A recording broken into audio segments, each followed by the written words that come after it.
بزوتنەوەی گۆڕان 8 ساڵەمەوبەر بە لیستێکی هەڵبژاردن بەشداری لە هەڵبژاردننی پەرلەمانی کوردستان کردو. لەو کاتەشەوە تا ئێستا بەشداری هەموو هەڵبژاردنەکانی عێراق و هەرێمی کوردستانی کردووە.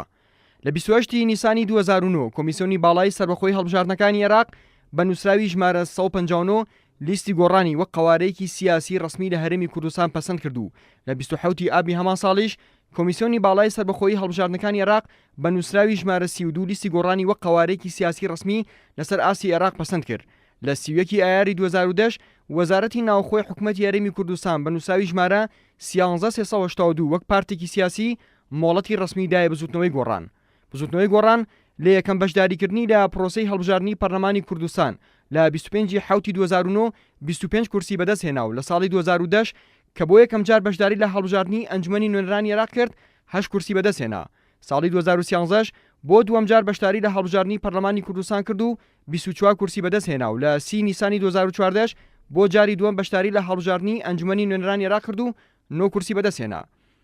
لە ماوەی چەند ساڵی ڕابردووشدا هەوڵێکی زۆر لە نێوان یەکێتی نیشتیمانی کوردستان و بزوتنەوەی گۆڕاندا هەبوو بەمبەستی لە یەکتر نزیکبوونەوە تا لە یەکتێگەشتنی دەباشان لە نێوان سەرۆک مامجلال و نەوشیروان مستەفا لە 24 نۆی 2012 ئیمزا کرا بەمەبەستی بەدیهێنانی هاوهەڵوێستی و تەبایی زیاتر لە نێوان هەردوولادا. دوای لە یەکتێگەشتنەکەی دەباشانیش ناو بەناو گفتوگۆ سەردانی یەکتر لە نێوان یەکێتی نیشتیمانی کوردستان و بزوتنەوەی گۆڕان درێژەی هەبوو گەیشتە قۆناغی گفتوگۆکردن لەسەر ڕێکەوتنێکی سیاسی. بۆ مەبەستەش دوای زنجیرەیەک دیدار و سەردان و کۆبوونەوە و تاوتوێکردنی پرۆژە و پێشنیارەکان یەکتر لە کۆتاییدا ڕێکەوتنی سیاسی نێوان یەکێتی و گۆڕان بە تەواوی نووسرایەوە کە لە 11 بەش و 25 مادە پێکاتووە.